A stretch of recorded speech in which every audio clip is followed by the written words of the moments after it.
But that's not a bad thing sometimes. I am... Hang on. Does it work? If you go down, that one, okay. There we go. Obviously not. I can use a microphone, but I can't use a zapper. I've been working in radio for over 20 years. I started by... it's really disconcerting. I know, sorry. It's much easier to just be holding the mic. Yeah. Would you prefer to hold the mic and talk yourself? It's all right. I started with a degree in film and media and English from a university in Scotland, Stirling University. And I'll hold it then. And I wanted to be a print journalist, and then realised that I really wasn't nasty enough at the point. This was like in the 90s, when I needed to knock on doors, hack people's phones, and pretty much do some nasty things. And so I kind of did some work experience around print journalism, and realised that it really wasn't for me.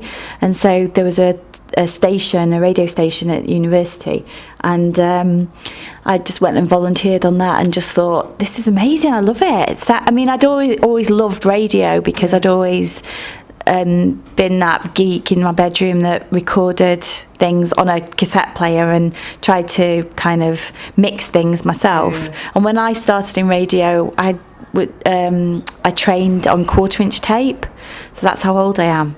It's just a bit scary. How old are you? 39. Oh, I'm 42. You're all right. But it was a really good introduction to radio through the radio station, because we did a nightly live news programme on the radio station's called Air 3. It's still going, and it's I've not been up there for ages, but it was broadcast from this castle in the middle of campus on Stirling University. And I used to produce the news programme, and we did packages that were made literally seconds before they went on air. So it felt like it was kind of a news environment, and then my degree kind of fed into that. So I suppose at first I didn't regard myself as a journalist, and I became a radio producer, and then through my experience on student radio, and then I went to the BBC in Scotland and gained some experience working in a features department, and then I moved to Australia. And I credit a lot of my career with luck, because a bit of hard work, but a lot of hard work, but a lot of luck as well, because I was working in Sydney in Australia, and I was working with a producer who I'd met, who made brilliant documentaries through the features department of the BBC in Scotland, and he was doing a year of an exchange placement working for ABC Radio National in Sydney. And Facebook didn't even exist at the time. Not everyone had mobile phones, so I'd emailed him to see if he could give me any advice about getting a job overseas in radio. And he went, "Where are you?" And I said, I'm living in Sydney for 6 months. And he said, "So am I. Come and meet me." And then I basically told him about an interesting story that I'd heard about. And he said, "Let's try and get this made." And I made my first documentary feature out there, and then moved back to the UK, and tried to get a job at the BBC, and it was really, really difficult. It's so competitive, has become even more competitive. But at the time, I joined an independent production company in Manchester, who you know well. I do. And I started as a researcher, and then built my way up, and eventually ran the company about 9 years later. And so that company, that was a bit of a baptism of fire. One of my first jobs was just after September 11th in 2001. I was told to find the relative of someone who died and persuade them that they should come back to New York with us for the following year as an anniversary programme. So I had to trawl through the records of all the people that had died and go to their families and say, "Will you speak to us? Will you make a documentary about your experience of going back to New York and witnessing the site where your relative died?" And just constant no, and telling me to effectively do one. And I mean, this is not even a year on, this is like 4 or 5 months on, because if you think about the production process, you've got to make the programme to go out on the anniversary. And then eventually I found one mum who was willing to, when you find that person that you know is going to be an amazing radio storyteller, you just know instantly, because she picked up the phone to me and she just poured her heart out to me,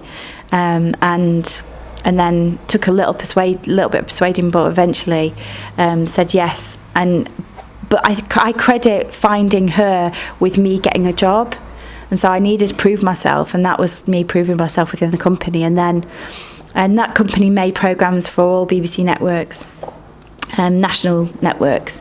I was made redundant. This is getting really boring for everyone, but basically I was made redundant, and that kind of then reinvigorated me, and I went out and found more work, and I worked for lots of different networks, and then I set up my own production company in 2001 with a colleague who produces radio drama, and I do the factual side and she does the drama side. And I should just explain, so Joe and I met because I worked for All Out in Manchester with Joe, and that's who I'd done my work experience for. So I had a very different path into radio. Into Radio Docs. I worked in politics, which is how I got into the BBC, into news, and then but in between working in politics, I did my work experience at All Out when they were based in London on a Radio 1 documentary. And so when I was trying to leave London and leave the BBC, I rang David, who was running All Out at the time, and said, are there any chances for what are the prospects for for working outside London? And he said, I need a senior producer, do you want to come and interview in Manchester? And hence we moved up here, and hence Joe and I became colleagues and then also friends, and so therefore we're here. I was interested what you said just before we go on about that you having to push people to do interviews, because I played these guys the Stephen Nolan Bataclan interview that he won the Nick Clark Award for, about the Bataclan Paris attacks. And that balance between pushing people to do interviews and finding the right person for who it's catharsis. How many actual people do you estimate you had to bang on the door of? Well, there was a book published which showed the photographs of everyone that had been killed, like a tribute book. It was this big hardback book, and it had the photographs of everyone that had been killed in the terrorist attacks in Washington and New York. And I can't remember how many people died offhand. I did at the time. I mean, there was thousands of people died. And then obviously I had to go through that book and circle the British people, because this was a programme for BBC, and so it was important to have a British connection. Yeah. So you were taking someone from the UK back to New York, and there were hundreds. Yeah. And I effectively had to kind of go to pretty much every one of them. And I didn't go direct to some people, so I was kind of going through an intermediary. So I might go to their local vicar, or a friend that was their spokesperson, because I was doing searches. I mean, this is also a time when obviously the internet was around, but not everything was documented online. Yeah. So some of the research was done just by phoning a local predominant person in the community where they lived, or I mean, I guess I went through at least 90 people before I got someone who said yes. Pretty harrowing. Well, and also the other thing is, I just said that I didn't want to go into print journalism to do door knocking, really, and to kind of tell people stories when they didn't want to be, when they didn't want them to be told. What I wanted to do was, so I am a very gently person. I'm not out to kind of do anyone a disservice in terms of their story. Their story's theirs to tell, and if they don't want to tell it, well, fine, I'll move on.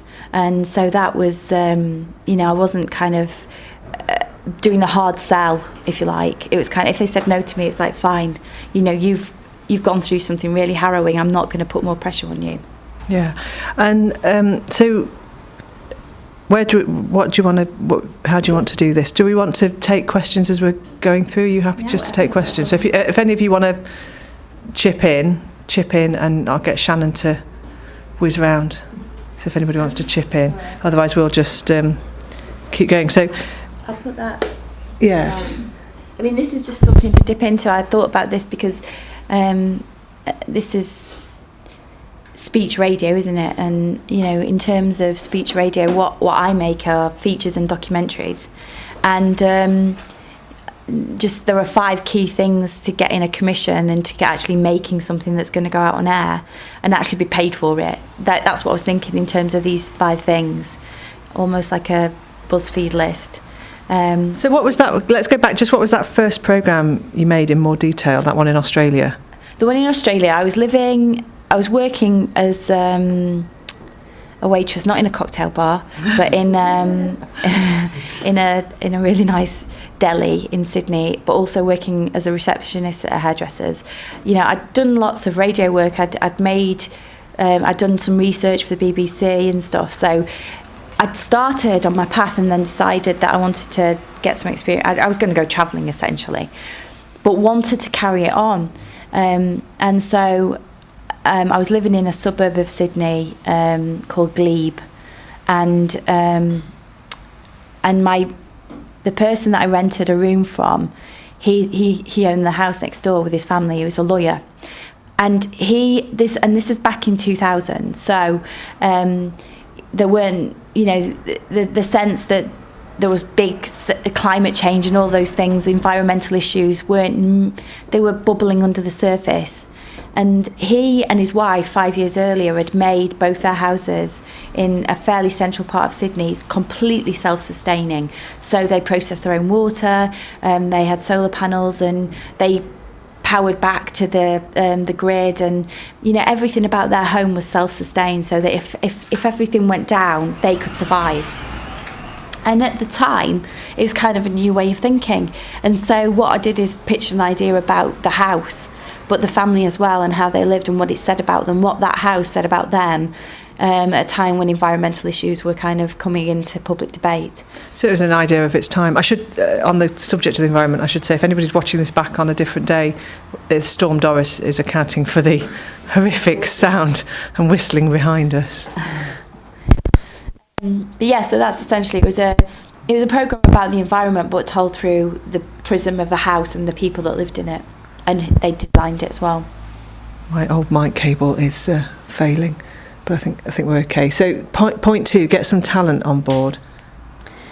Well, can I go back to get a commission? Yeah. Because that was a commission, but my first commission in the UK was a programme called The Lost Voices of Crystal City, and again, it was of its time. I think everything that gets commissioned, it has to be relevant to what's going on in the world now. I mean, I read all the notes for a commissioning round that happened, the notes from the round that opened yesterday. You should probably just explain what a commissioning round is as well. So if you make programmes for the BBC, if you make features or documentaries for the BBC, then you're kind of wedded to what they call commissioning rounds. So the BBC, the biggest buyer of speech radio is Radio 4, and they commission now. Well, they used to do it twice a year, but now they commission once a year in a very, very big round. You've got hundreds of people putting ideas into the round, and they have a certain amount of slots, and you send them 200 words of an idea. They have a few months to go through hundreds, if not thousands, of ideas, come back to you and say, we like this idea, can we get more of it? Or, sorry, we don't like that idea, we're not going to give you any more feedback. And I think we might need some more welly, Josh. Yeah.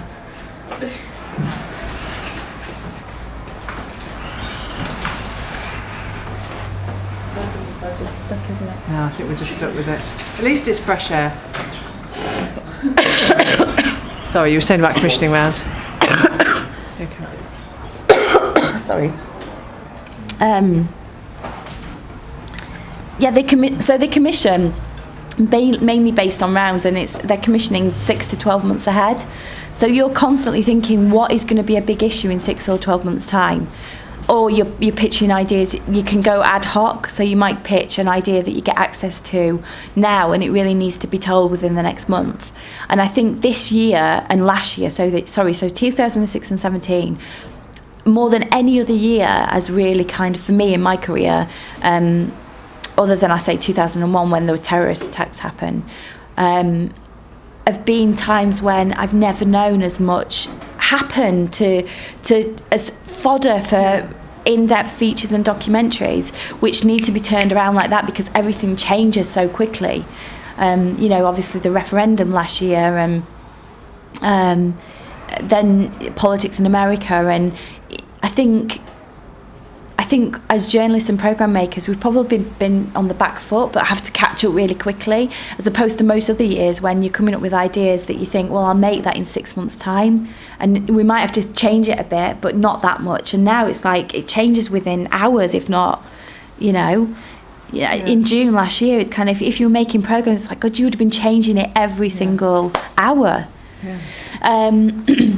So, you know, that's why I put the slog of commissioning, because commissioning is your bread and butter. Essentially, if you're like me, you're always looking to the commissioning round, but also keeping an ear open for something that could be made ad hoc. Ad hoc being, if I go to a commissioning editor today, will they commission me to make something that could go out in a few weeks' time?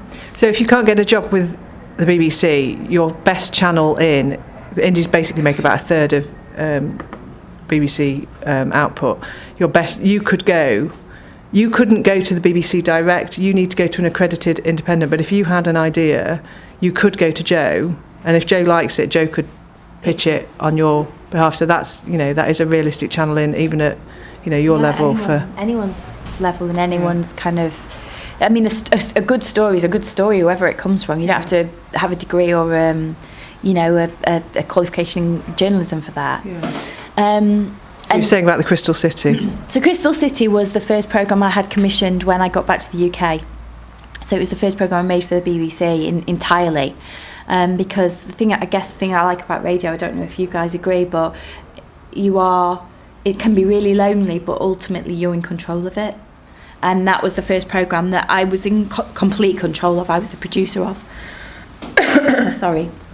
And actually what won that commission, I mean, it's quite old now, but again, I keep going back to, I guess 2001 was a big news year, and I was making a programme in 2002 about something that happened in the 40s during World War II, but had never really been told. So it was a historical programme. It was told through the prism of something that was happening now, i.e. in America, people were scared witless because there'd been these massive terrorist attacks. But in the 1940s, during World War II, started to intern children who were of German heritage. But no one had ever actually officially accepted that it happened. And so this story was the story of children from the war years who'd been locked up. They were American citizens, but they were of German ancestry.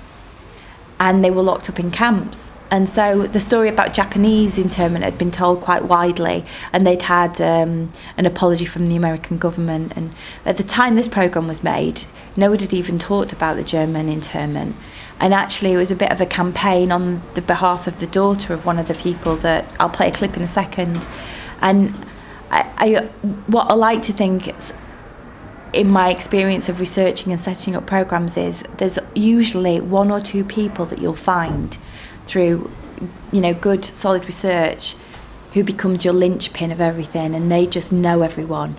And they become that person that if you go to them and you get them on side and they become your friend, they will help you find the best characters and the best storytellers. And the daughter, who was a lawyer campaigning on behalf of all these elderly people who'd been locked up as children, was that person. And she just furnished me with these amazing stories, and one of which was her dad. And shall I just play the clip? Yeah. I don't know if... Will it play or... No, I'll go and... You hold the mic, I'll go and play the clip. Sorry. It's all right. I was born in Germany, June 1st, 1919, and I immigrated into United States in 1937. As I grew up in Germany, I was pretty much for freedom. The Hitler Youth became a very powerful group.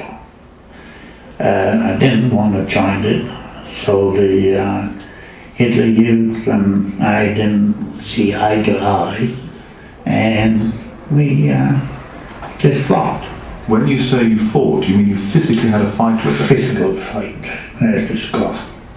I mean, though in Germany, I left Germany from getting away from the Nazis, and over here, I was a Nazi. They said, I mean, the wording is that you were a dangerous enemy alien. Yeah. How do you feel now about that? After, I feel fine, but I was an enemy alien. Were you dangerous? No, I guess not. So that was someone else you know and worked with. The presenter was a journalist called Nigel Wrench. Yeah, I love you, Nigel. And we went out to the States and travelled. I mean, this is unheard of now with budgets that you get for programmes, but I basically did interviews in New Hampshire, Chicago, Texas, and I mean, I travelled across about 3 or 4 states to get interviews for this programme because these people were dotted all over America. And then it was when we went to New York, and I say programmes have to be of their time, and they're viewed in the context of what's going on in the world then, even though it's a historical subject about what happened to people in the 40s. This really was a programme about how scared the world was following, you know, how scared it was in the 40s, but how scared we were today because of what happened in September 11th. And I interviewed 2 sisters who lived in New York, both of whom had been locked up because their dad was German. And they had completely different points of view about what had happened to them. One of whom said, it's never right to lock children up. We were American citizens. The other sat really, really quietly and then said, I think it was right. And actually, the background to her story, which we brought out in the programme, was that her son had been killed in the North Tower on September 11th. And she felt that if they had interned people of, I guess, Muslims. Yeah. She felt that potentially her son could have been saved. So she viewed what had happened to her as a child through the prism of what's happened to her son. And it was just a really interesting, the Commissioner, it's one of the few programmes that I actually got feedback for, and it made, it got lots of reviews and stuff. And it won an award, and those things that you long for as a producer. But it was the feedback from the Commissioner that actually was the best, because she said, of course, at the time when we commissioned this, we knew that we would get a programme that was would reveal something about a historical nature, but was completely timely. And I mean, they're always searching for programmes that will do both things, and the question is, when you're pitching something, is why now? I was going to say, that's another thing about the commissioning process. If you're going to go into documentaries, it's quite lonely. You know how I'll give you feedback on your essays, you'll put a documentary in, you'll have slaved over it, and nobody will say a word about it. You don't know if they'll love it or they hated it. At least now you get listener feedback because of social media, but you don't always get that. No, you don't always get that. Not with speech, with documentaries. Yeah, so you have to sort of have a lot of steely faith in yourself, and the fact that you got it commissioned itself is testament. I mean, occasionally you'll get a letter from I mean, I'm talking about Radio 4 programmes here, and unless it's got its own page via social media, which lots of programmes don't have, because you just don't have the resources to create, a Facebook page or whatever for every single programme, unless it's a long-running format. So one-off programmes like that, they kind of drift into the ether, and then they're gone, and it's kind of sad in some ways, but it clearly meant something to the people that told their stories, and that's important. So should we go on to how, because I'm conscious of time, how we actually make we actually go back to your previous slide and see if we've gone. Set everyone a challenge. Okay. Yeah, okay. You go with the challenge then. Do you want, I don't know if everyone... Yeah. I was going to say, set everyone a challenge to pitch something by the end of the session. Because quite often you can... Joe's wants ideas now, commissioning lines open. No. It's, I think, actually, if you want to move into this world, then you have to learn how to sell your ideas very quickly. Otherwise, you don't get paid. And I think what I put on this earlier slide is, you know, when you're pitching an idea, think about how you could sell it to anyone in one sentence, because ultimately someone has to make the decision about whether they get commission your program. And I've been in a room with commissioners before, and I've waffled on for ages, and they've just gone, you know what, you can't sell it in a sentence. And I've gone in and been really passionate about an idea and thought about it clearly and thought, what is this program about? And actually delivered it. I've gone in and said, look, I've got access to this, and this is the story in a sentence. And he's like, go make it. Because it's clear, it's something that he knows whether he's had something like that before, and that doesn't happen very often, but that ultimately that's what you're striving for.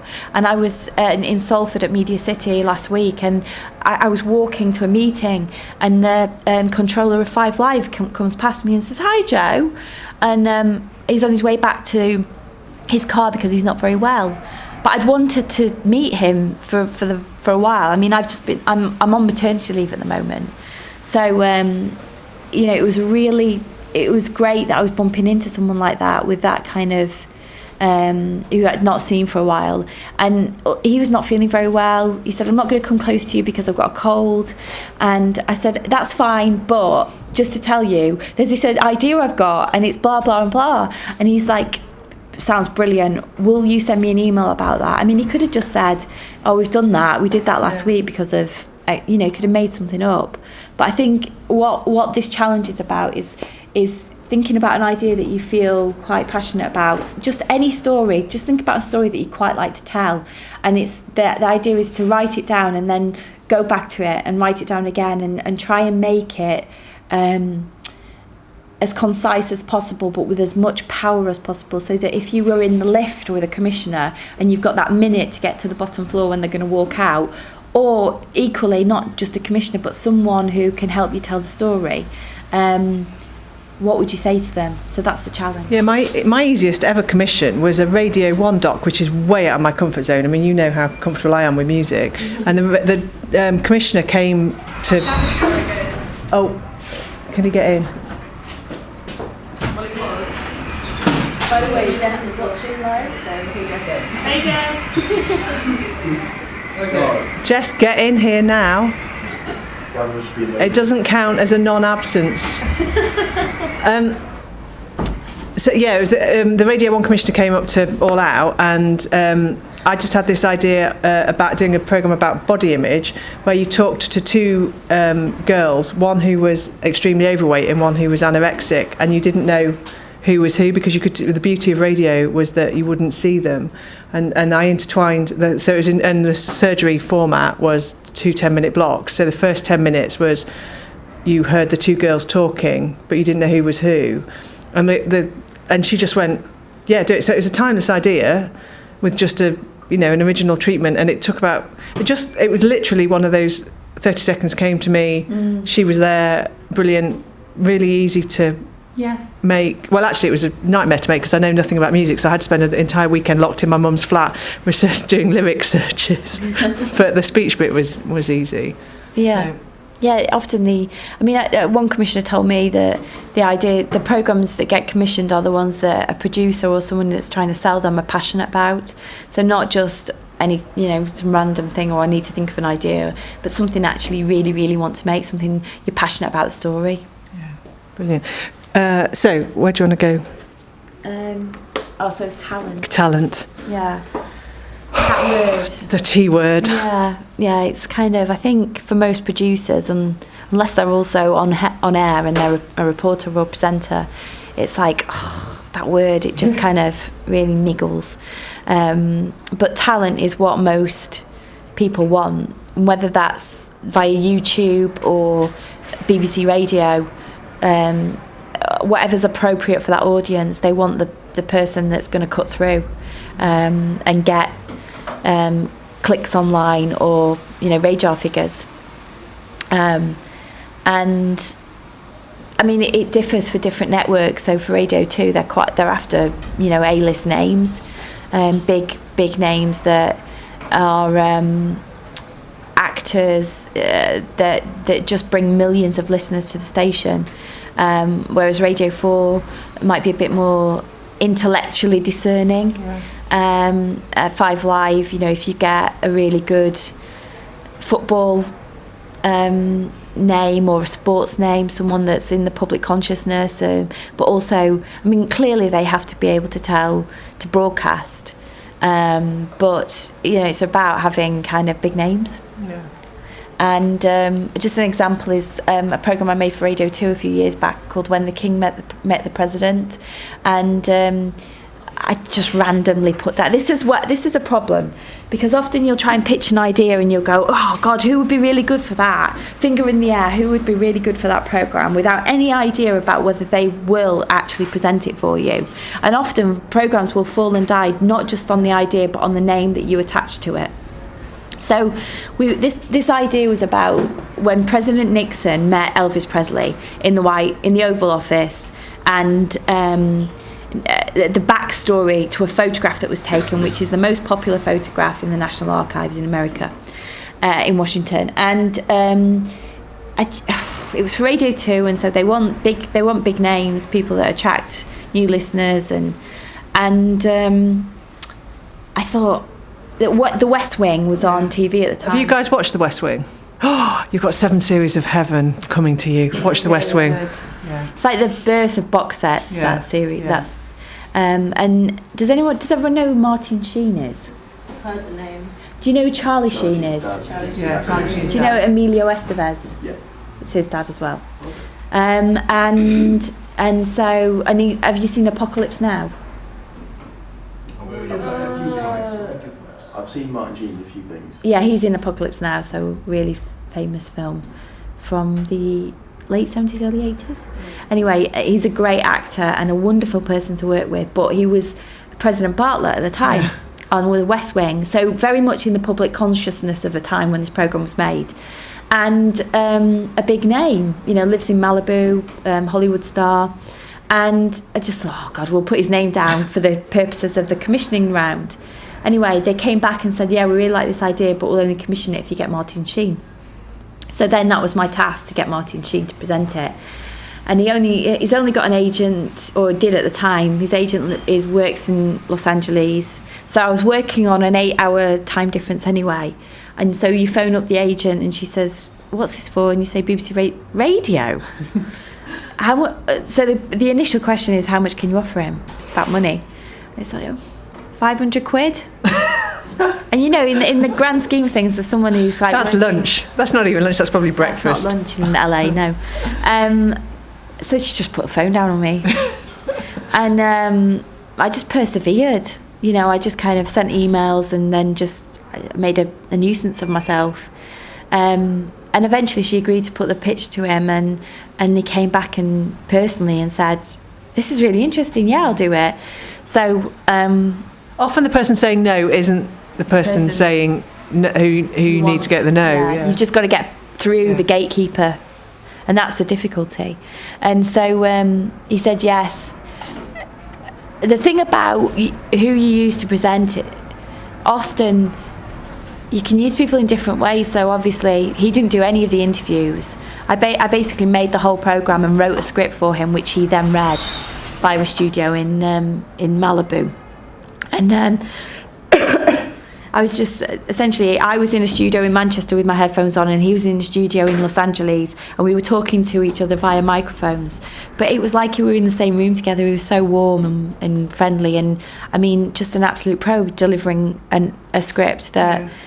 I'm really proud to say I wrote that for him. And that's not, it's not the ideal, because you ideally want the texture of having your presenter being able to do interviews and engage with your guests. But if it's Martin Sheen. Exactly, yeah. And you've got 500 quid. Yeah. And so we were lucky to get him. Should I play a clip? Yeah. There you go. You hold the mic.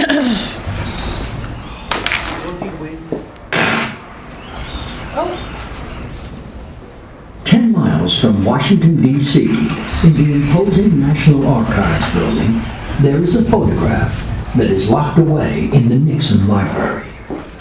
This photograph shows 2 men shaking hands and grinning widely for the camera, which sounds ordinary enough, but this is the most requested item in the National Archives, and these are no ordinary men posing.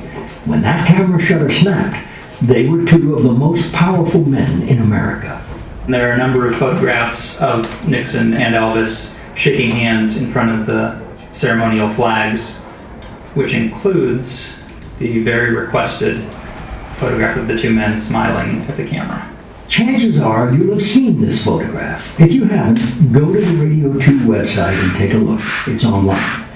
The two men shaking hands in the Oval Office are the conservative U.S. President Richard Milhouse Nixon and Elvis Aaron Presley, the king of rock and roll, who's decked out in velvet with a gold-plated belt and gold chains hanging around his neck. But this was much more than a photo opportunity. The significance behind this iconic image, behind this meeting between the king and the president, is both unlikely and downright bizarre, and reveals a secret side of Elvis Presley that few fans know. You ain't nothing but a hound dog. So you got to be a scriptwriter for Martin Sheen. That's pretty cool. But often, you know, when you're making documentaries, depends how much money you've got in the budget to budget time for a presenter and whether they're a reporter. So essentially, are they doing the interviews with you? And the ideal scenario, like you just said, is to have someone that's with you throughout the process of gathering material for a programme, and they become their own scriptwriter. But sometimes budget and time and availability and things like that don't allow for that. So as a producer, you become the ultimate storyteller. You do the research, you set up the interviews, you record the interviews, you edit them, you write the script, you send it to a presenter who sometimes, hopefully, will tweak the script, make it their own, make it sound like it's come from their own pen or... Mine's just gone, so you carry on talking. My husband has filled up, my husband's writing a book at the moment and he uses this as his dictaphone and he's filled it up. So yeah, essentially, you know, the ideal scenario is to have someone that will be there and be on that kind of programme making journey. I'll just use the J word with you, and will write their own script. But I'd say at least 50% of the time you don't have that person. Has anybody else got a phone I can use to record? Because this is not good technique, but I should have checked that. And I daren't take anything off because he's writing a book at the moment, so I'll probably delete a load of stuff. Probably. Bless you, thank you. So, yeah, sorry. That's all right. So, right, where are we going now? I don't know, you're leading this, are you? So we've talked about talent. Do you want to? I know we're being videoed and recording this, so you can't name names, but just some of the hardest. When it works beautifully with the presenter, and when it's just absolutely, oh my God, I don't want to spend any more time with this person, and can we get this over with as quickly as possible, please? I've only ever really worked with one person who I've thought, oh God, I don't really want. This is awful. I can't do this anymore. Most people are, 98% of people are kind of hardworking and, are friendly, and I've worked with lots of amazing people, from Olympic rowers to, I worked with the arts editor at The Telegraph, a guy called Lissa Cook. It was just a dream to work with. You went to New York, didn't you? I went to Paris and New York with him. Wow. And he's gorgeous. But he knows his subject, yeah. And he's really engaging. And when you work with a broadcaster, that when you switch on the mic, he becomes, he lights up the room with his presence, but also asks the right questions. And there's a seriousness, but there's a sense of fun as well. Everything in any form of media, it's about kind of grabbing the attention and holding it, and some presence and having light and shade and all these things. And when you work with a broadcaster who's got all of those things and they bring it in, because you sit there as a producer and obviously you've done all the prep for the interview and you've provided notes and briefing notes and things like that, but then you sit there and you almost let them do the work. And that's the hardest thing, is when you've got someone that doesn't know all those things and they can't put all those things together, and you've got to stop and start interviews and guide them more than you would with someone like Lissa Cook. I know we've both worked with Mike Tomlinson. I don't know if the name Jane Tomlinson, she died of cancer, but she'd done Iron Men. She cycled across America. She was absolutely phenomenal. He was originally Joe's contact, and Joe had worked with him. And with Jane. Yeah, and with Jane. Yeah, when Jane was still alive. I never met Jane, but I did a doc with Mike after Jane had died, looking at the postcode lottery for cancer, and that was a story that was driven by the strength of their experience. But Mike wasn't a natural presenter and wouldn't have claimed to have been, and so that took a lot of me coaching Mike and taking him through the process. But the strength, being able to get Mike to talk to other people. Like Tony Livesey, 24-hour party people's. Tony Livesey, we spoke to his partner Yvette, and getting them together in a cafe. The power of two people whose partners had just died in very public circumstances. There's that magic. So sometimes you don't need an experienced presenter. You need their strength of experience and their story, and you can, as the producer, you can do the work and get them through it. But that does make. It's more difficult. You're essentially trying to teach someone how to be a broadcaster, and it's not easy. They've got to have a pretty strong story and reason for wanting to tell it, I think. Have you made docs without presenters? Yeah. Montage docs where you record interviews, and I mean a big example of that, I don't know if anyone's listened to a programme on Radio 4, the name's just gone out of my head, but Soul Music. A beautifully made programme by producers based in Bristol, BBC Bristol, and that's a programme about, it takes a track, a piece of music. I think I just saw a link to one of their programmes on Facebook this morning. What's it called? Wichita. What's the famous song? Wichita Cowboy. Yeah. And they took that song and told the story of it, and that's all done through montage, so just voices and the music, and it's beautiful. But there's a very different technique in making that story, because you need to guide the listener through without a guiding voice. Yeah. So we've done presenters, that you obviously need guests. Yeah, storytellers. Yeah. I mean, they're the beating heart and soul of your programme, and without without a good story, and without people to tell that good story, you don't have anything, do you, really? Yeah. I mean, it's kind of common sense, but I think often you'll listen. I have listened to radio and thought, bloody hell, who commissioned this, and why didn't they find someone with some character and some, sparkle to tell this story? Our boss at the time always used to say, "Where's the fairy dust? Yeah. Where's the sparkle?" And what did you need? Tears, tantrums and tiaras or something. We love like tears. We need all those. You need elements. There are particular elements that you need to make radio kind of cut through, I guess. You put Radio Gold as your example? Radio Gold. Is that just Where I've just put e.g. Radio Gold example, and then Life at Lipa. Well, Radio Gold, I guess, is... Okay, I'll plug in. Hold on, you keep talking. I brought my extra long. Where would you... so after you've got the idea, how would you Sorry, everybody's watching. start? I'll just put... Okay.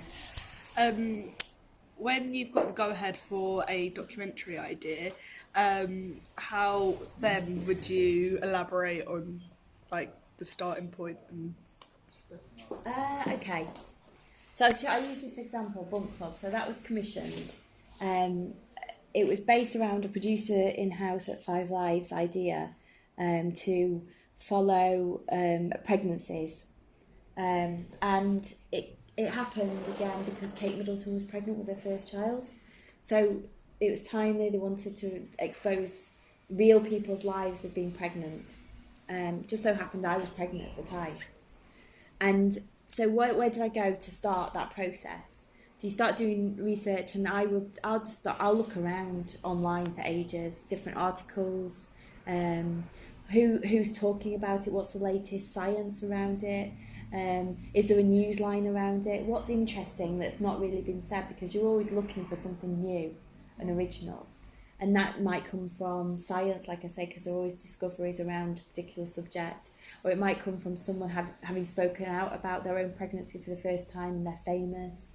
But ultimately what the network wanted for this programme was real people to expose warts and all, if you like, what it was like to be pregnant or to be the partner of someone who's pregnant, but to do that throughout 9 months, and to be frank and open and candid about it.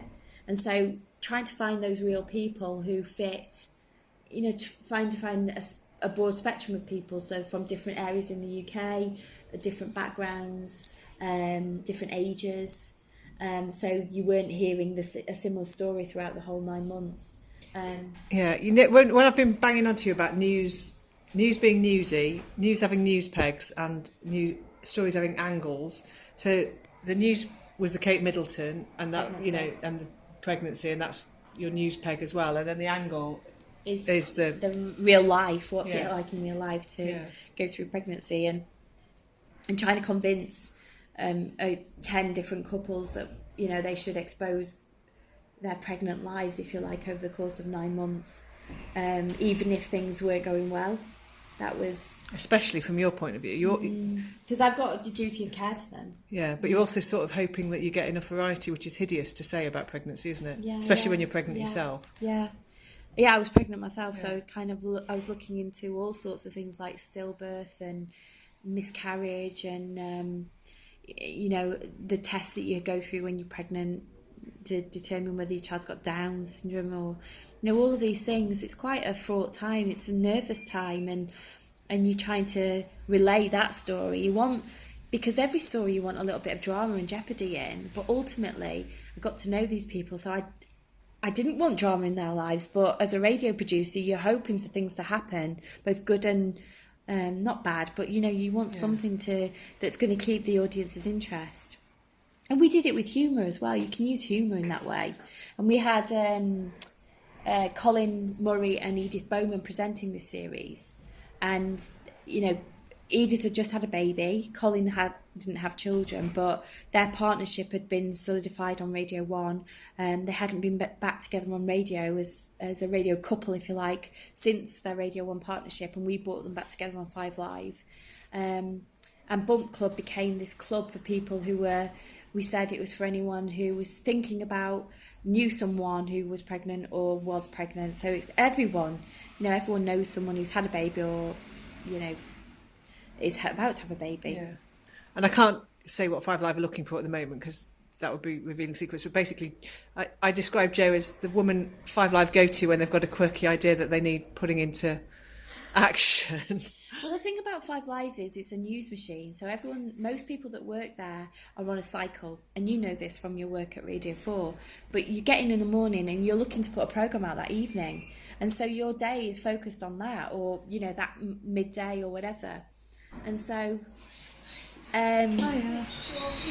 it's, you're constant... You and then you leave at the end of the day and you don't want to think about anything until you get in the next morning and think about that programme that you've got to put out. So my role in working with 5 Live over the last few years has been to be able to step back from that, still think about the news peg and the news lines that could come through a story, but also have time to do research and go out and find people that then could be used across the network. Yeah. So these voices for Bump Club, they weren't just part of a programme that I was making, but I shared my contacts with everyone across the network. And if a story blew up about something related to twins, for example, we had a mum who was pregnant with twins, and so or a story that blew up about childcare issues or whatever, they used these voices throughout the network throughout that 9 months, so they basically got value for money. Yeah. Should we take a 5-minute break and be back in 5?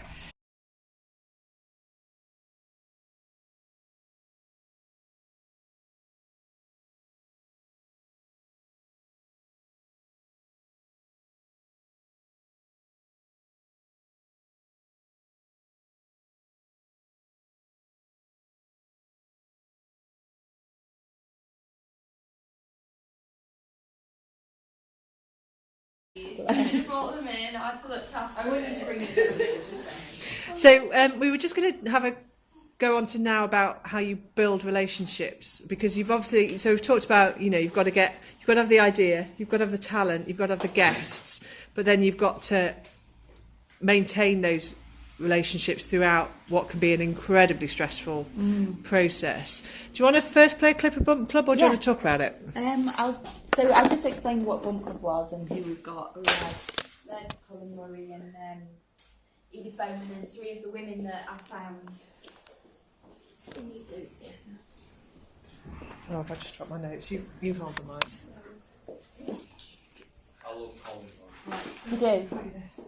He was good fun. Back in March, 5 Live met a group of mums and dads-to-be who were about to start a life-changing journey. Good evening, you're listening to Tony Lindsay on BBC Radio 5 Live with the first ever inaugural meeting of the 5 Live Bump Club. It's a club for anyone and everyone who's ever been pregnant, is thinking about trying for a baby, but just wondering what it's like to have a bun in the oven. Oh look, we can just see the start of the head.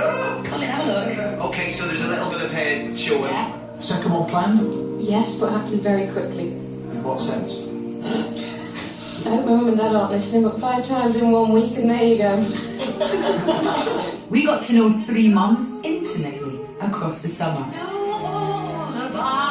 Hi, I'm Colin. Hello, Colin, I'm Laura. Getting to like you, getting to hope you like me. Hi, I'm Edith. Hi, I'm Mercy. Hi, I'm Laura. Hi, Lorna. Nice to meet you. Andrew. You look amazing. So do you. Thanks. How pregnant are you?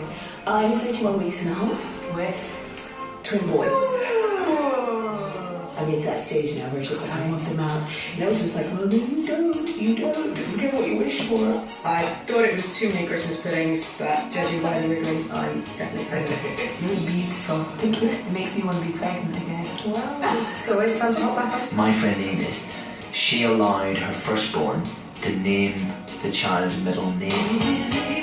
I'm glad that Ava is too young to give me an opinion, because at the moment it would probably be one of the characters of Octonauts. And I don't think that's going to go down well. Explore! Rescue! Protect! Yes, that is definitely the saviour in our house, because she will sit and watch that for an hour without moving. Can I touch you? Where exactly? On your bum. Of course you can. Is that a problem? No, not a problem at all. Why do you think men think it's a problem? I'm allowed to do that. Well, I heard it's got something to do with the fact that your bum's too big close to your boobs, maybe.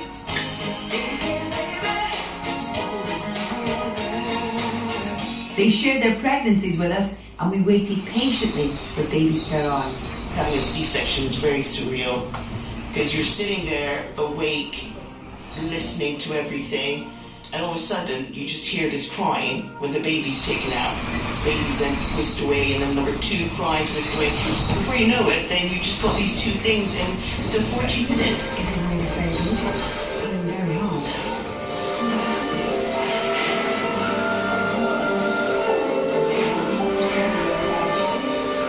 Hello, lovely baby, so good.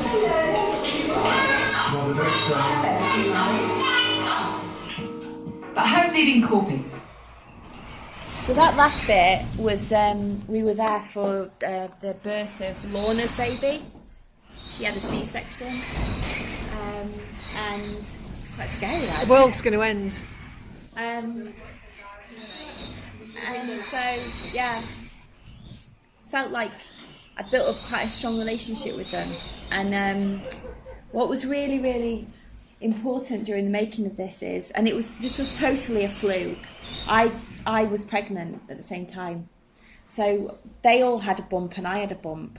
And so we were in it together, which doesn't, always happen. And it's a lot of an ask. Yeah. That's a big commitment to a programme. But I remember the commissioning editor who came to me and said, we need some help to make this programme.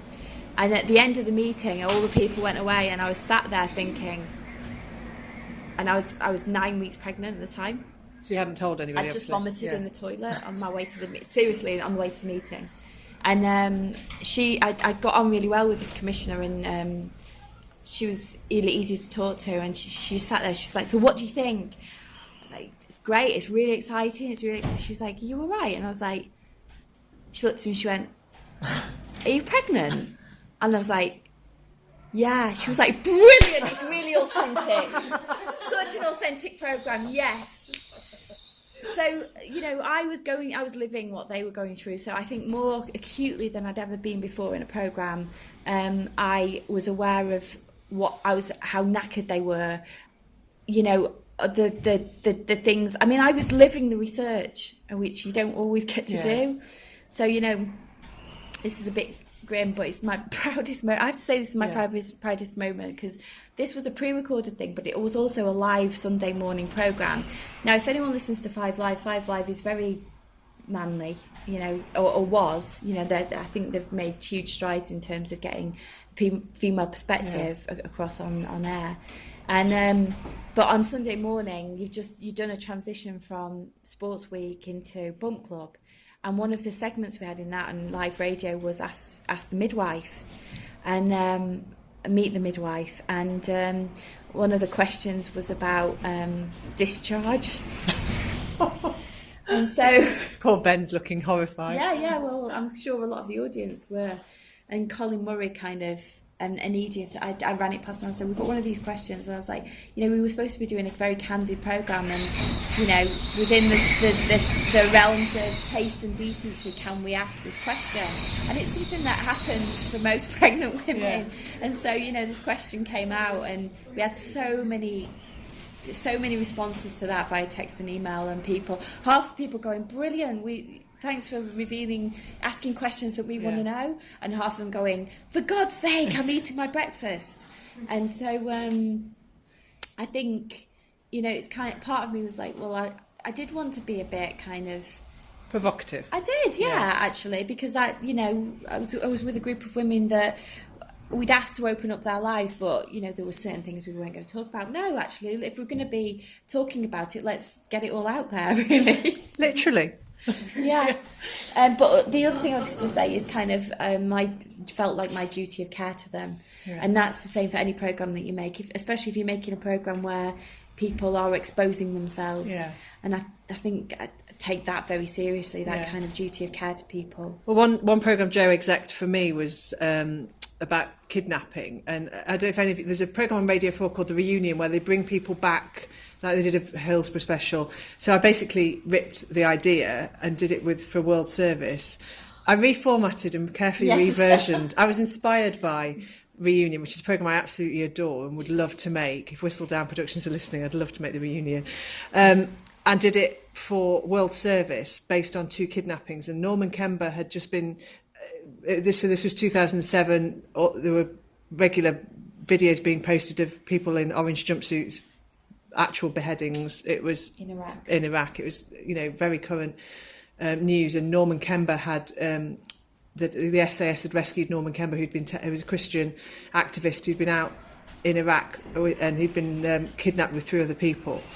So I knew if I could get him, I knew I'd got one programme. And then World Service loved the idea and said, can you make it a 2-parter? So I needed another kidnapped victim. And so we got a guy who'd been kidnapped by FARC in Colombia, which is like the worst of all people to be kidnapped by, in the 90s. And he was an American agricultural engineer. And so the first programme, Norman Kember, the person who I think we had the most duty of care to was obviously Norman himself. But the programme wasn't just about the kidnapped victims. The programme was about the impact on the other people. And weirdly, the thing that really came out was the kidnapped victims had lived in a bubble, but the people around them, their family and friends, had gone through to hell and back. And we got a woman over from Canada who was the friend of Tom Fox, I think is the correct name, who had been beheaded. And for her to come over, and I remember so we did it as an As Live down at World Service in London, and I'd pre-recorded certain other interviews, but we basically did it as an As Live round table with Rita Lashar, and she came out of the studio and said to me, I nearly cancelled my flight yesterday. There's parts of that, she's almost in tears at parts during that interview. And we'd been emailing backwards and forwards, but the keystone person for that was Anas Takriti, who'd been the hostage negotiator, who opened doors to me and gave me all the background research I needed, because it wasn't the sort of thing you could Google. You needed somebody who'd been out there. So he was part of the panel as well. And then on the FARC kidnapping, it was very complicated because Tom had subsequently divorced his wife Susan, and we got the German neighbour to come over from Germany who wanted to make sure the family's views were represented because she'd been very close to Susan throughout that whole time. And so it was very delicate because Susan and Tom had since divorced. Claudia was extremely protective and had been there throughout that whole process. And I think one of her sons, there's a young boy who'd been the voice as well that we talked to, who'd been the person who communicates, who was a teenager, and we'd managed to talk to him. I think the thing about being a producer is you are all things. Yeah. You know, you become almost like a counsellor, a listening service. You have to have your legal hat on to make sure that things are compliant and, you know, legally sound. But you also become, and you've got to be creative in the way you use sound.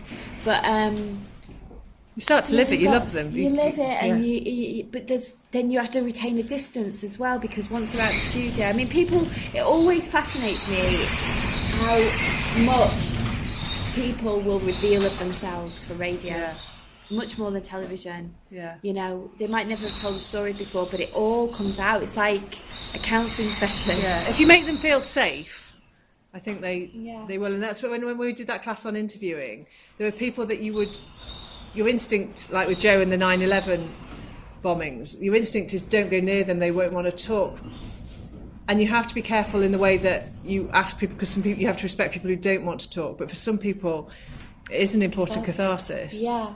And it's important for them to give value to what happened to them by telling the rest of the world. But I think ultimately you've got to be honest with them about what you want from them. So if what you're planning is a 3-minute piece in a news hour, and they're gonna tell something that's been choked up and had a massive impact on their life, and all they're going to do is hear themselves for 3 minutes on news, you've got to tell them that. You've got to be honest about why you want to use their voice and what context you're going to use it in. Or are you going to interview them for 45 minutes and use 45 minutes? You know, and that, I think that's very, very important. And I think, you know, a big bone of contention for a lot of people that put themselves out there, because, and very importantly, when you're making programmes for the BBC, is you are making programmes for a national broadcaster who have a duty beyond anyone else in this country, because people are paying for it. You and I and people that listen are paying for it, so we all feel like we've got a right to say, we all think we have and we do, we kind of, we've invested in it. You know, there's a lot more investment in it than most other broadcasters, I would say, because you pay a licence fee. Yeah. And so the bar's even higher, and you've got to be really transparent and open and honest about what context you're using their interview in, how you're going to use it, and where it's going out. And it's weird because millions of people listen, but then nobody tells you what you think. So you're in this strange dichotomy of you're very much on your own and you're very isolated, and especially as an indie, you're extremely exposed. Yeah. It's not a criticism of the BBC, but you don't have the machine. You don't have the machine protecting you in the same way. I mean, you do have access to their legal resources and their legal teams, and I've had situations where you've often been on the phone to BBC legal department saying, how far can we go with this? But you don't have the same degree of protection. No. At all. And you don't have the same degree of bumping into people in the hallways in the building that can say, I heard your programme and I thought this or that about it. Yeah. Is it like scary that you don't know when your next big project's going to be, or? Yes. Mostly, yeah, but something will come along. If you're worth your salt as a storyteller and a producer, I think you have to believe that something will come along, because you are always looking for something. You know, I remember reading Kate Adie's book and going to a book signing, and she did a talk. And essentially, you know, everybody's got a story. So they're all there to be told. You just got to go out and find them and know how to pitch them. So it can be scary. But also, you get freedom. I mean, I did 5 years inside the BBC, and it's an institution, and it's lovely because I had a final salary pension, but I didn't have the freedom that I have as a freelancer. Yeah, because you choose what you want to pitch. Yeah. And sometimes it's frustrating because the process can be a bit long, you know, a bit more long-winded. I don't know. It's this pros and cons to it all. Yeah. Grass is always greener as well.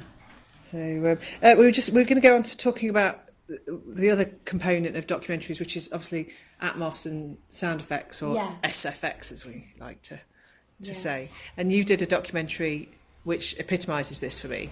Which the communicating underwater. Okay, shall I flip forward to that then? Because I'll come back to this one, which is editorial eagle eye, which is really, it's kind of important. It relates back to kidnapping as well. Do you want to go editorial eagle eye first? Okay, let's do editorial eagle eye. We were just talking about duty of care. So if you make programmes, I guess for any broadcaster, you are subject to Ofcom rules, and I don't know how much you've covered things like that before. Just sort of touched on it. We have got to look into it. Yeah, we do it in our law class. You'll have to spend the rest of your careers going back to them. So, and you know, when you start out, it feels like it's a real burden to have that. But actually, if you use it, if you start as you mean to go on and use that framework to do all of your work within, you'll go far, because ultimately they are to protect you, and they're also there to serve you as a programme maker to make better programmes. And if you make programmes for the BBC, you have to read the editorial guidelines and do an online course about them. Hello. Otherwise, ultimately, you'll make mistakes, and what we were talking about then, having duty of care to certain groups of people, and you know, whether they be children or vulnerable people, or in the case of a programme I made recently, people who had been abused. And so you read the editorial guidelines really, really carefully before you start to make a programme, to make sure that things that you record and can be used ultimately. I mean, the editorial guidelines I do, more than anything, go and read them, because they do give you a sense of what you can and can't do. And they're not. I was talking to Mark Frankel, social media editor for the BBC News, which I've posted for you, and they're not rules. They are guidelines, and everything's changing, especially in his world. Everything's changing so quickly, and it's the same with law. There aren't. It will get argued in court. There aren't rights and wrongs, but you need to know. You need to know what the parameters are, and when you need to argue to push them. You and need to have your ducks lined up, really, because if you've got a powerful story, you want to be able to tell it in the best way possible that's fair to everyone.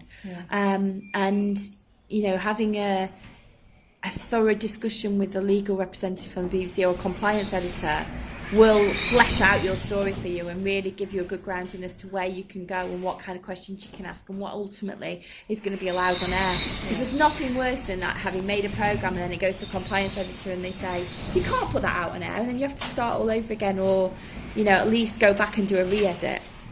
So this programme I made, when I spoke to the compliance editor, they basically said, well, if we played compliance bingo, you would get a full house. So everything in it had to be thought about and, you know, subject to the guidelines.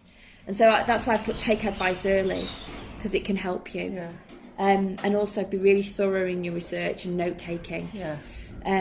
Really, I can't stress this enough. Keep hold of every single note you ever make from the minute you start to the minute you finish, and then keep hold of them for 3 years afterwards. And every email and everything, because if it all goes wrong... Well, it's just you need to be able to habit to get into, and you know, I think we live in a society now where media is consumed, and it's like Snapchat. You know, it's here today and it's gone tomorrow, but it's not. It really isn't. It's always there, and you don't want it to come back and haunt you. And ultimately, you also want to keep track of what you've done and your contacts and all of those things. And so it's a good practice to kind of have a notebook, or at least keep a digital footprint of what you're doing. And if it's digital, back it up. Anyway, so this clip, I'll just give you a bit of context. The programme is for Radio 4. It was made last year, and the person on the screen is a journalist, a very, very good journalist called David Nolan, who went to a school in South Manchester, a Catholic school, and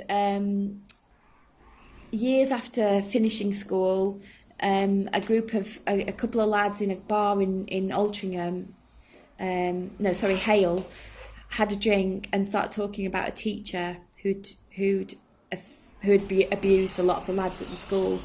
And this programme is about a process of justice. So going from men who were now in their 40s and 50s who'd been abused as children in a school, and how it came to be that there was a prosecution of the last remaining teacher who was alive, and he was prosecuted and is now in prison. The school regime was brutal and it was violent. They used to beat and beat and beat children, and this, no doubt in my mind, was the the Christian Brothers ethos. In July 2013, Alan Morris was charged with 47 counts of indecent assault, outraging public decency, and gross indecency with a child. His trials were set for the summer of 2014. I say trials because there was so much evidence against him. The judge decided to split the case into three, with 3 separate juries. The evidence was extremely strong, and I couldn't see why or how he could be pleading not guilty. In court, Senior Crown Prosecution Service advocate Charlotte Krangle was responsible for trying to convince the jury that Alan Morris was guilty. We had 34 people in total come forward to make allegations of a sexual nature against him. There were a great deal more that made allegations of inappropriate conduct. But from the outset, I was struck really by the standard of the witnesses in terms of they were all very eloquent men who'd done fairly well for themselves. D.I. Jed Pidd of Greater Manchester Police. People go to that school. It's a fantastic opportunity. What a great school to go to, one of the preeminent schools in the Northwest. And they find that when they're there, they're being physically abused and sexually abused. And they're being threatened at the same time with, if you say anything to anybody, you'll get kicked out of this school. What are they going to do? They're going to bottle it up for 20 or 30 years and not tell anybody about it until they're successful people themselves. And it's less painful to do that. And particularly the people that got victimised were people that were there on scholarships, like yourself, David, that were actually kind of uber vulnerable, really.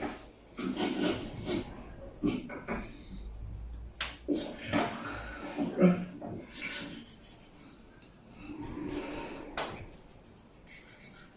You're all right a minute, hang on. You always do this to me, you always set me off.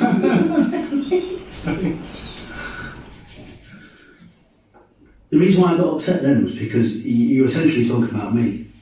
That kind of kid on the bursary, kid on the assisted place. You're talking about me. Yeah. That's what kind of sets it off for me. And that's the utter awfulness of it, of the kind of the targeting. Well, look, in order for abusers to abuse, there's got to be a power imbalance, and that's particularly acute with a lad that's on a bursary like you, and all he's doing is exploiting them. So, that script, you heard the script where they he was telling us about the number of charges and all those things. I mean, we did the script, we went back to it, we did the script, we went back to it, it went to a compliance editor, it went to a lawyer, this wasn't something I wrote out on a piece of paper and we read it out the day after. It was like back and forth, because it was so important to get facts right. The trial had been, the guy was in prison, so there were facts in this case. Yeah, you didn't have contempt or defamation. No. But what we did have was someone who was a victim, but had removed himself as a victim in order to cover the case and write a book about it, and therefore present this programme. And so, when it gets to the point on the compliance form where it says, is there a point of view? Well, yeah, there is a very definite point of view in this programme. And so is balancing required? Well, potentially you might need to make another programme. Do you ever make programmes that come from the point of view of a paedophile or a sex offender? I don't know.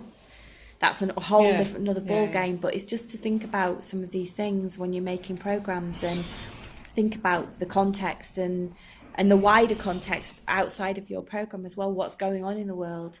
And obviously going on when I was making this programme are allegations about sex abuse across, in the footballing world. I mean, they came out after this programme. But, Savile's still in our mind, and all as a programme maker, and particularly for the BBC. So it's very kind of, you tread carefully. We're having this at the moment because of the Barry Bennell case, because, and I'm going to have to be careful with what I say. Yeah. I'm just trying to think how to word this. Because it's across the northwest, and there have been allegations made in the Peak District. We can't name specific areas because of the worry of jigsaw identification, because it's such a small place that we live, that we're having, because of our duty of care to our listeners, that we can't inadvertently identify somebody. Yeah, and that's the same with this programme, because although this guy was in prison, and there were victims that came forward that we didn't want to identify because they were never identified in court. Yeah.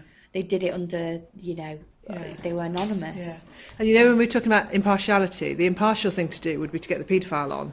Because that's the strict definition of impartiality. Well, but you're due impartial. You did? I wrote to him in prison via, I think we went via his lawyer and via the prison that he's in. Never had a response. And also in the programme, but you've not heard the clip, we had very, very good access. So the police, Jed Pidd is now retired, but and Nicola Graham, who was the investigating officer, gave us full access. We spoke to them. We were in that interview then where David was crying. I left that interview and everybody in that room had cried several times. Did you cry? Yeah. Yeah, at the end of the interview I did. I mean, I tried to keep it together throughout, because there was a point then where they were all three crying. And what do? Do you just sit there with the mic rolling? And I did. You have to. After a moment, I just said, "Is everybody okay?" Yeah. And everyone went, yeah. And eventually we did have a 5-minute break. We made a cup of tea, and you have to make them aware that the mic's rolling and that you might be using it, and are they? And that was the tacit acknowledgement there of him saying, "You've made me cry again." And the rubbing of the hands, trying to get himself composed.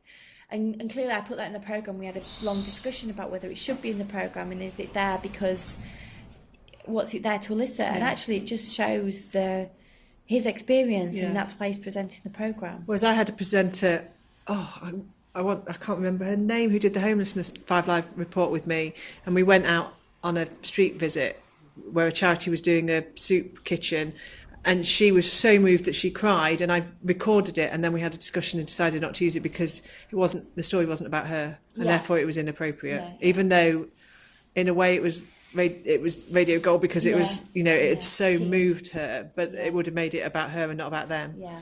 So and you make decisions about like that all the time. There's always hidden gems that don't make it into a programme. But I think we all felt that needed to be in there. But, there were moments. That was what I was going to say. We had great access. So we had full access to the police, to the prosecution, to the prosecutor, Crown Prosecutor. And also the police gave us the interview tapes. Yeah. So we used the tape. So you hear the guy's voice, the abuser's voice, in the interview tapes. That's just reminded me, on that kidnapping documentary with the Iraq one, the Foreign Office amazingly gave us access to the Foreign Office negotiator on condition of anonymity.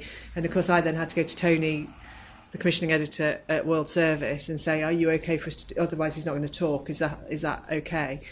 And that was okay, but you can sometimes get amazing access. You can, and again, you can make, the beauty of radio is that you can anonymise people easily.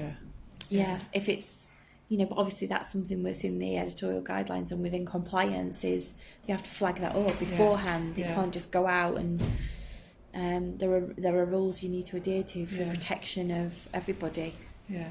So shall we move on to a lighter subject? Let's go on to Atmos and sound effects. And I was just saying before about your communicating underwater doc.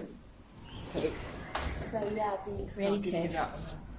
And this is a programme that I made for Radio 3 for a slot called Between the Years, where you do think a bit differently about sound. I think it kind of forces you in that direction.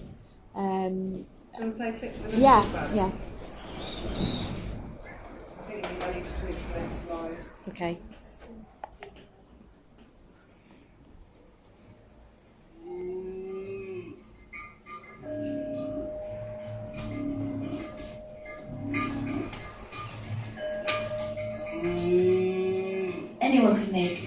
comparison between any music and the songs around like Wales. But yes, I find in the drumming that I hear in this culture, I hear the same sort of changes. I can see the idea of pattern and repetition. I can see how, let's say, rivalry between two males is ritualized and put into a dance, and the dance is performed for the community. I can see how the bonding between people in the community is reinforced by singing together in church or by participating in the dancing and the drumming. And not to say that this doesn't happen in other cultures or other societies, but it's just that much more apparent in a place like the Cook Islands, which is very isolated from the rest of the world.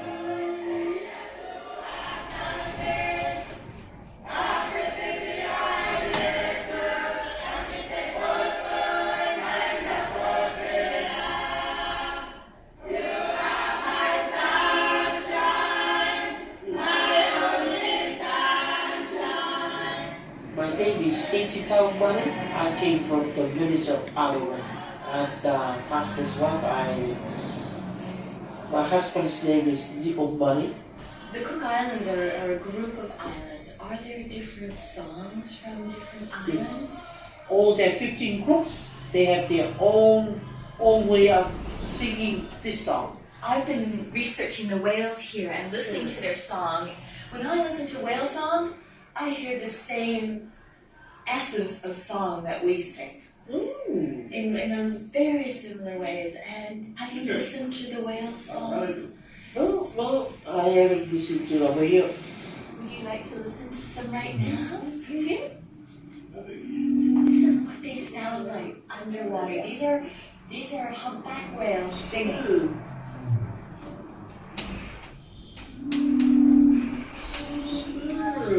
That high music is just like my friend.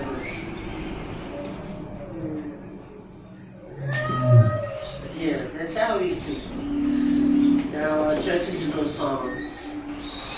And that the low one is like the beats. Oh yeah. That's like our song. You're right here. It's the same. Helped by Storm Doris. No. But yeah, that was the story of a scientist who was also a classically trained musician from Canada, and she was going to the Cook Islands to do some research around whales, so she was putting a hydrophone in the water. So at first we had to find the whales and hope that they were migrating past the Cook Islands at the time we were there. And we had to get on a boat, and I was seasick, and we had to put a hydrophone in the water, and she played her violin to the whales, and then we recorded what the whales did back. So yeah, there's a lot of variables in that, and things that could go wrong, and that was one of those programs where you were literally there and it's like, please let the whales turn up, otherwise I'm... They don't answer emails, do they, whales? No. And they don't do briefing chats and stuff. So yeah, thankfully they came. I threw up quite a lot. Did that help them? Yeah, I think they're not like sharks. They're not like sharks, are they? Probably don't eat steak.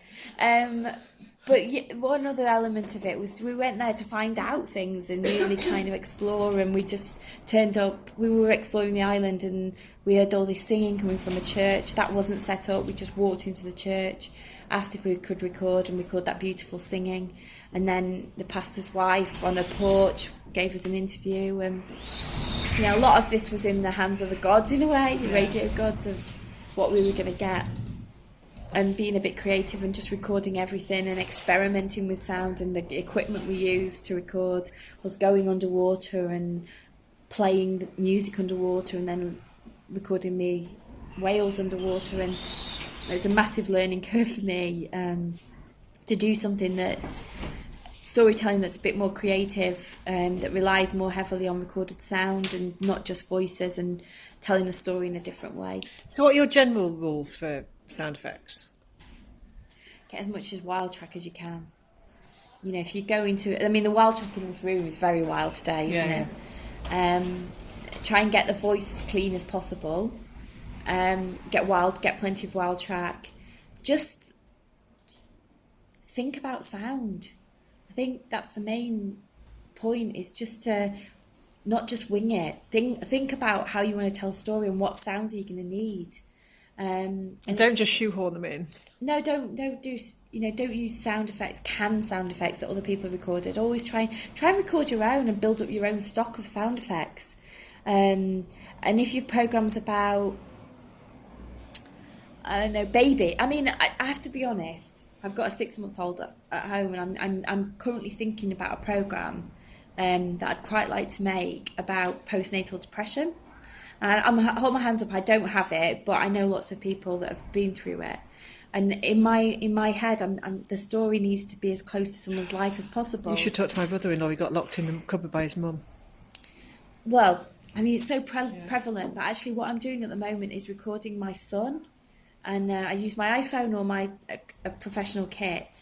And I'm recording. Sometimes he's inconsolable and he's crying. And so I'm recording all of these. I'm recording him growing up and changing, but also I'm thinking about potentially the fact that I could use that in a program. Because that's really hard to get. You know, it's hard to get sound effects of a real life baby without going into someone's. So poor kids, subject to a sound FX library at the moment, and me recording. Have any of you guys got questions about using sound effects? Does it just seem obvious and easy to you? I mean, I'm not a Foley artist. You know what a Foley artist is? So, you know, that's not what I'm doing. I'm not recreating things. I'm trying to record things as I'm there and as they happen. Is it still recorded? You just check it. Yeah. Yeah, sorry. Cool, thank you. No, it's all right. Thank you very much. Getting sound effects when you can, and then you might be able to use them. Yeah, I mean, and being trying to think about point of view. So, what is the point of view you want to bring? Because depending on where you sit in a room to record, it'll give you a different perspective. Whenever I'm trying to get sound effects, it's always the background noise. Like this. Apart from like editing and stuff like that. Well, it depends where you are, because if you're in a... Sometimes you have to be very close to something to get the right sound. Otherwise, if you just stick your mic out in the middle of a room, you're just going to get something that's just very general hubbub that doesn't really say anything. So that's why I'm saying think carefully about what kind of sound effects you want. Because if you want someone chopping a carrot, then you literally need to be quite close and hear them chopping it. And then you think about what you want to layer over that, and is it the words of a chef talking about the majesty of using a knife? I don't know. Do you know what I mean? It's about thinking in your own mind, what do I want to say and how do I want to say it? I tell you who does that, talking to carrots, MasterChef do sound effects, I think, brilliantly. They occasionally will go and do it with the rhythm of an entire thing almost becomes a soundscape. Yeah. And so you've also got to think about rhythm. And that's the thing. A lot of documentary makers I know are brilliant musicians because they know about rhythm and tone and all of these things, and they put that within speech.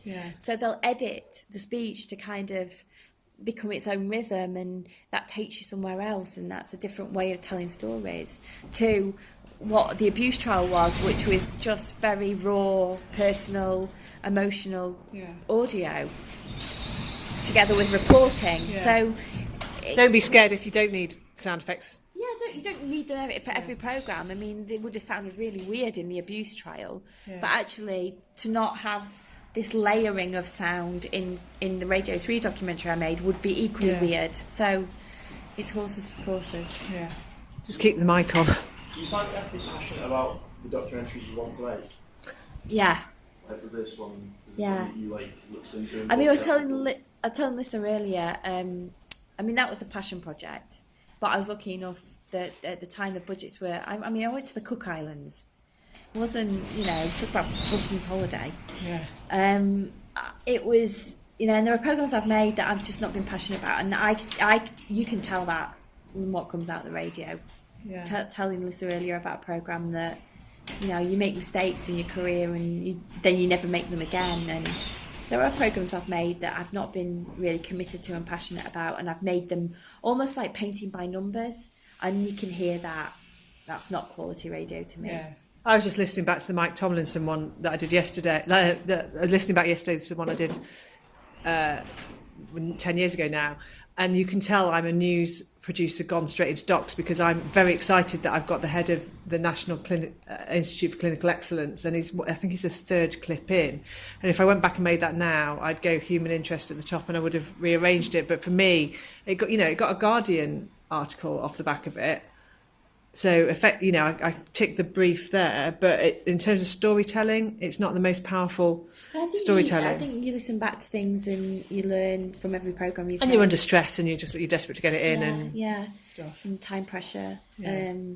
And I don't think there's many programmes I'd go back. I mean, I was listening to that Martin Sheen one, the Elvis one, and I wouldn't use that clip at the top. It was boring. Do you know what I mean? But you use things at different times and for different reasons, and I don't know if I could go back to myself in 2006 or whenever I made that and go, why did you do that? Yeah. But there was a reason at the time. Yeah. And sometimes you just have serendipity. It was before I was doing docs, it was when I was doing news. I was out with Brian Hanrahan in Tokyo for the anniversary of Hiroshima, and we had just an amazing fixer. She just translated fixer. She was just brilliant. And she got us an interview with a grandmother who'd seen the mushroom cloud, and her son and the grandson, and we interviewed all three of them in Japanese with her translator, with Brian Hanrahan, and it was just like, oh my God. And then we got back and Robin Cook had died, and the editor was going, we're going to have to ditch everything you've done. We'd had a week in Tokyo, and luckily we managed to get the network to extend the programme, so half of it was on Robin Cook dying and half of it was on Hiroshima anniversary. I nearly wept at that point. It was like the best interview moment of my entire life, just about to get cut. So a little bit of nerdy background to the actual process, so logging of interviews. Yeah, I transcribe every single interview I do for documentaries. That's literally word for word. You think that running order thing I gave you was tedious? Do I do it? No, how do you do it? Do you record them? Yeah. So you record the interview and then listen back to it and transcribe it. Transcribe everything. I was gonna say, how does it sound so natural if it's scripted, but then it makes sense now? Yeah. So you have like God knows how many pages for, because it's not just the bits that get on radio. So if you think you've got half an hour at 180 words a minute for 30 minutes, and then that's probably that half an hour is probably you've probably got 6 to 12 hours on tape for an average. Just cut it. You get a work experience person. Yeah, but how? No, I pay someone to transcribe. Yeah, so I can transcribe really well. Why would you do that as a job? Do you have to keep? I love transcribing. Yeah. Yeah, you do. Unless you can, some. And actually, all of my print journalism now, my husband doesn't work like this. All my print journalism I do as radio interviews and transcribe them and then write them for print. That's why I think we should learn shorthand. Yeah, it is why you should learn shorthand. But my husband records, but just for his own notes, but has an amazing memory, because I don't have the memory, because I've always my memory has learned that I record everything and therefore I know I've got it, whereas my husband's done it the other way around and he does just have a sponge-like memory. So he goes out, does an interview, records it just so he's got it, just in case he needs to refer back to it, but he can go out and spend a whole day and then write an article, which I find amazing. I think the way I make a programme is I record interviews, transcribe them, and I build a paper edit. Yeah. And that saves me time in the studio, because to wade through 10-15 hours of material in the studio is it wastes studio time, which is expensive.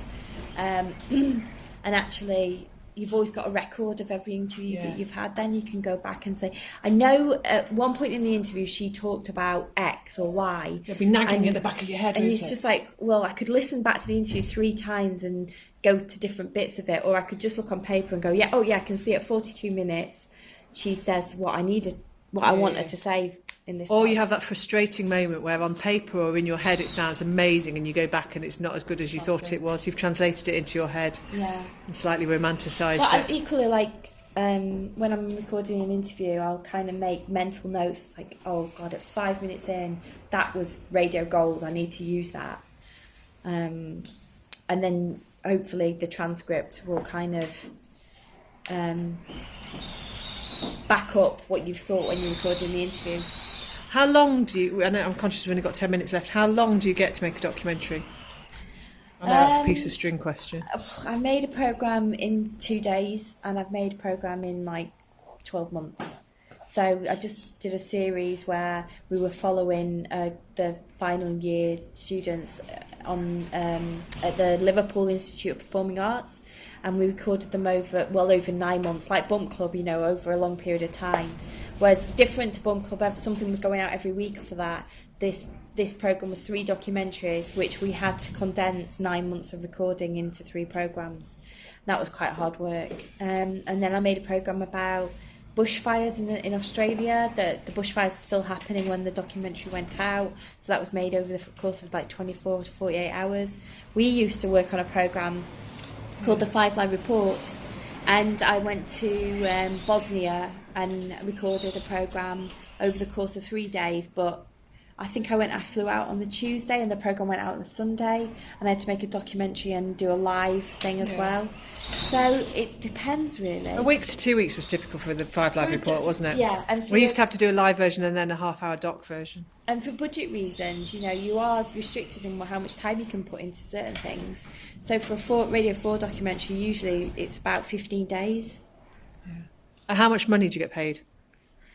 Personally, personally and overall. The higher end for a Radio 4 documentary is like £8,000, and then that's not what she gets. No, that's the whole budget. So that has to pay for travel, recording equipment, presenter, studio time, my time, everything really. How much do you get of that £8,000? 15 days worth. Whatever my rate is. Yeah. Not enough. Yeah. Going to PR is my advice to you at this moment. I'm not going to be rich. No. Living. I drive a Suzuki Swift. Yeah.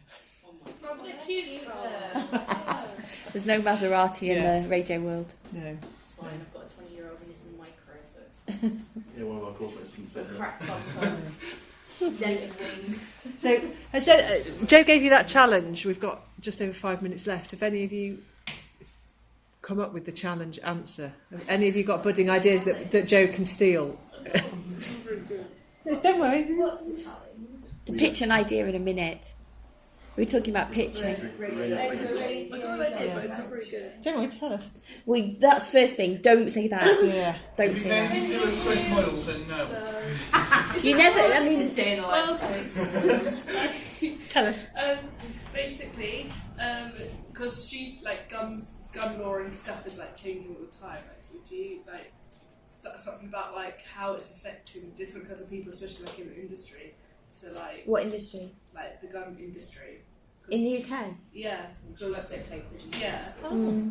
So it's because I see all the back stuff the processes, deal with the police and stuff like that.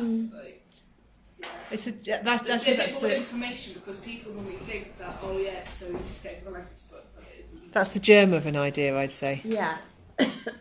So you need to expand on that a little bit. Not expand, but take it.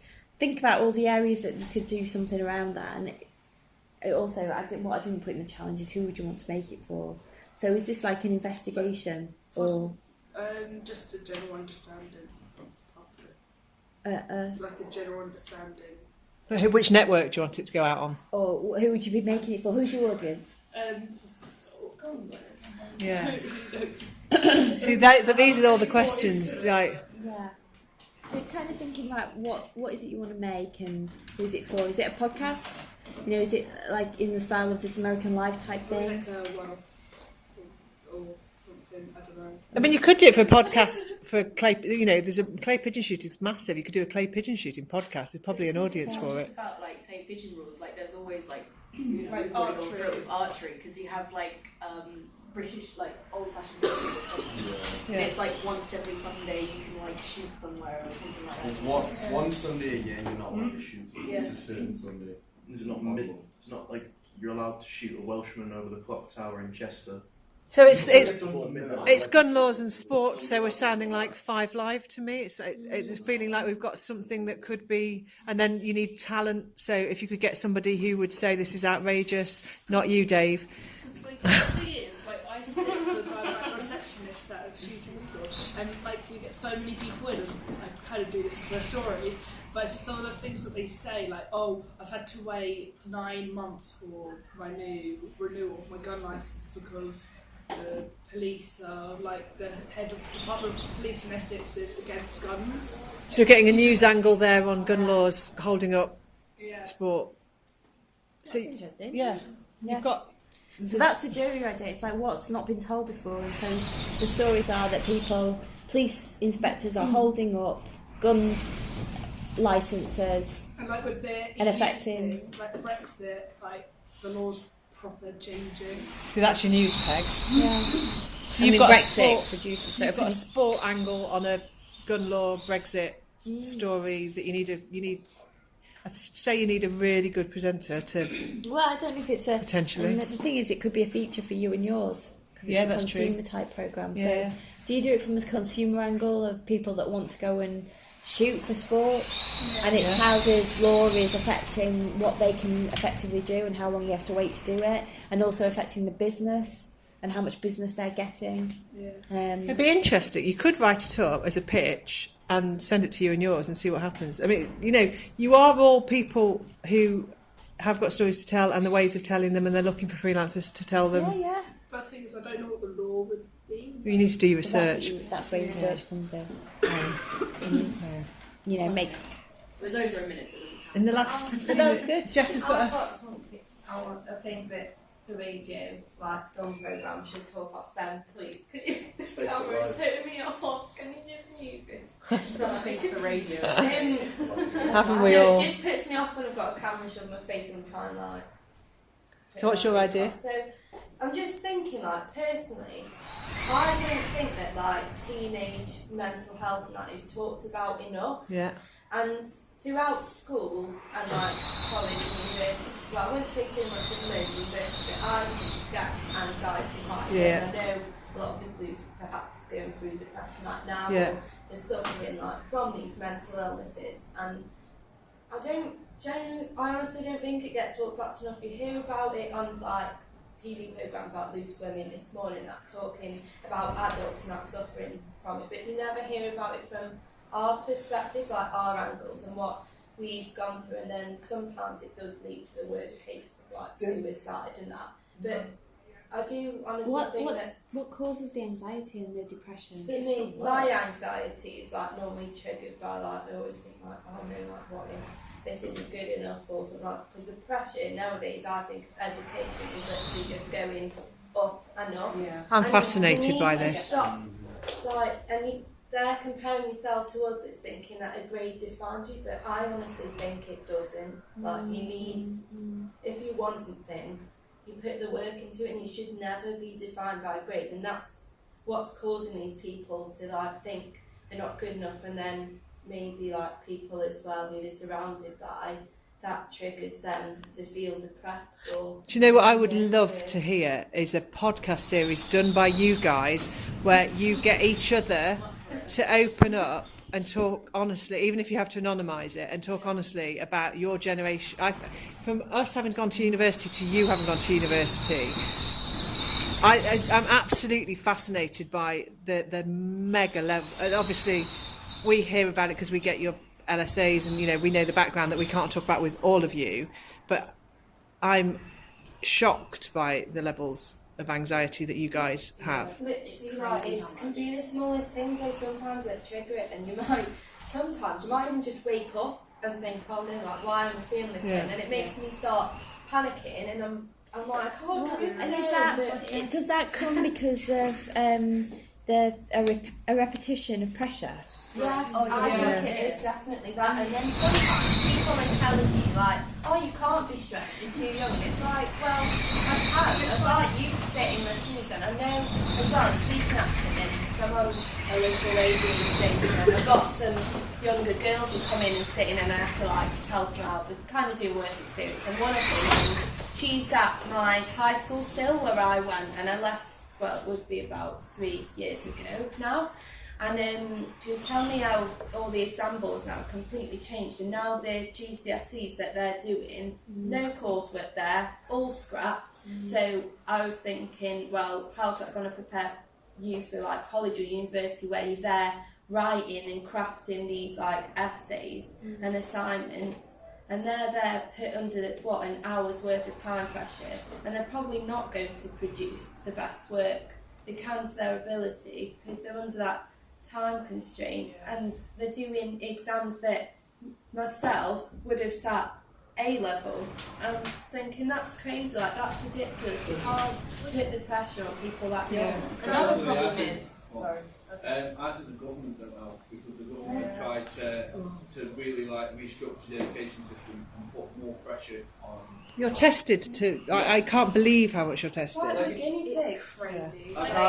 I left school like 5 years ago, so I did my GCSEs 5-6 years ago, and it's changed already. Like the system's about to take hers, and it's like, well, it's all changed. I'm like, I was watching a documentary about how, because China is like the best place for education, and I was just watching it, and literally they don't stop. They literally start at like 7:30 in the morning, expected to get there on time. It's like people falling asleep, and then some of the Scandinavian countries, and then they don't finish until like 11:30. I saw a video on Facebook a few months ago about one, I think it was Norway, and their education system was literally like no pressure. It's play. Yeah, I've got a young son as well. I've got a 3-year-old, and he's going to go to school in September. He'll literally be he turns 4 days before he goes to school, and I'm terrified for him because of the pressure that's going to put on him. But whereas in Scandinavia, I don't think you go to school till you're 7 or something, because the onus is.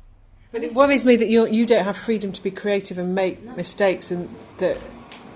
I wish that was built in. Something else that I saw posted on Facebook the other day is a published author who's got like a £250,000 book deal, and she sat one of the SATs tests for English SATs test, and she got something like 42% or something ridiculous like that, because it's all about the grammatical and what do we risk by testing. It always reminds me, there's this picture that went around Facebook like quite a long time ago. It was like a fish in like a goldfish, like an elephant and stuff like that. It was like a test, and that's basically our education system, because I hate exams. Like, that's the whole reason I went to college, and I actually felt like I actually was probably better off like with all the experience and stuff. But what I also find is, like during GCSEs and everything, I was stressed out a lot because I had the pressure of my older sister, who was very good intellectually in the exam. She was really bad because she never went up to lessons and stuff. So I had the pressure from the school to be better, and there was no help. There was literally no like mental health. We had like one social worker that came in every so often, or a school nurse that came in once every term, something like that. So like I had to like go home and like basically cried to my mum because I was like, I need to be better than my sister. But this is a documentary in the making. I think you could do it. The schools don't help. Like, I did really rubbish in my mock exams, and they literally told me you will not walk away from here with a GCSE, and I came out with 12 and a half. Well, that's the thing, mine came out with that as well. My English teacher turned to me and said, you'll be lucky to come out of any form of education system with a qualification. Yeah, but you're from Scotland, so it's different. Because my parents are teachers, like for GCSE, I was literally ripping my hair out. I was in tears every single night just before my German exam. But my parents like sat me down and said, look, it doesn't really matter, it's only GCSEs, like you'll probably get it anyway. But it's just like the build up to the exam is what I literally basically had a mental breakdown because I was like, I was too terrified. Because my husband's a secondary school teacher, so I see the transfer of pressure. So from government, Ofsted, to heads and management within schools, down to the teacher, down to the pupils. Like my mum was a TA, and she would never stop. She had mark. She had to like highlight. She was in primary school as well. And it's the same. It's the same at this level. You just don't see it. I never saw my parents when I was little because I'd literally get dropped off at 7:30 at my grandpa's, and then. Oh, we need to get out. Sorry. Okay, we'll stop this.